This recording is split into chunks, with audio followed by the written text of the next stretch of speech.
Michael, you see it, well, it is dying now, but it was the longest-lived hurricane of the 2012 Atlantic season, and now it is a tropical storm, and we'll continue to monitor some of these other places, too, in the Atlantic. So it is, of course, right at that peak of the hurricane season. Yesterday was the official top dog day.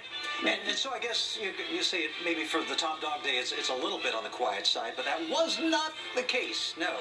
20 years ago, let's take a look back at this day in weather history. September 11, 1992. Hurricane Iniki hit Hawaii as a Category 4 with 145-mile-per-hour winds. It brought 35-foot waves to the island, knocked out power and communications, and killed 6 people. And, you know, this that we look at here is what we were looking at September 11th. Again, it was back in 1992, so 20 years ago, Nick, that we saw this. Amazing. And you will see some of the video here of Hurricane Iniki. And the movie Jurassic Park was filming in Hawaii at the time Iniki struck. Director Steven Spielberg, the cast and the crew rode out the hurricane in a hotel. Oh, we've got storm stories about that, by the way. It makes for a little excitement, too, I'm sure, on the film set. And speaking of exciting, here is our social guy, social media, Mark. I'll take that title anytime you want. You know, social media has certainly lit up during severe weather in New York City over the weekend. Now, a new survey shows people are relying on these digital tools more than ever. Meteorologist Jen Carfagno has the latest. It's the digital world we live in. Smartphones, Facebook, Twitter, and mobile apps. All tools we count on to help us live our lives. People want information immediately. They want to know where to go and what to do right away.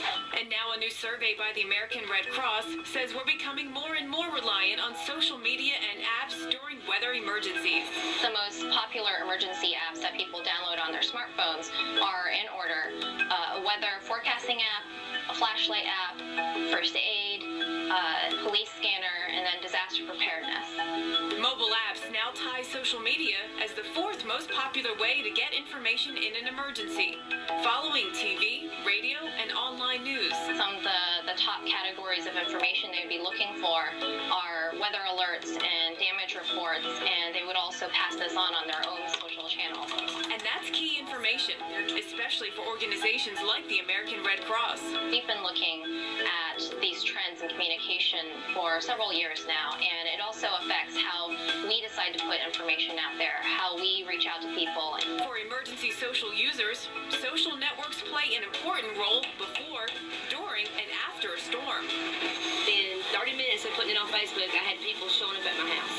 The most posts that we see usually comes as the disaster is happening. People are talking about how they feel, how the disaster is making them scared. After the disaster comes through, then we start to see a lot of people talking about the damage that they see, how it's affected them, whether their power is out or whether they're looking for family members and trying to connect with neighbors. And the survey points out just how powerful some believe these digital tools can be. The study found that at least a third of the general public would expect help to arrive within 1 hour after they've posted some sort of request for help on a social media site. For the Weather Channel, I'm Jen Carfagno. And social media is fully integrated into our website, weather.com. If you jump onto our homepage, in the blue bar, you can see it says social. You can click into several different areas in that, but let's start out with the Weather Channel social. This uses your Twitter account. You can monitor tweets by area and join in the conversation, and you can even see who's been the most active tweeting cities in the past hour. We also have a link there towards My Friends Weather, which uses your Facebook account to show you any friends that you have that are in the path of dangerous weather so you can warn them. And there's always Eyewitness, where you can send in your pictures. We'll be back after this.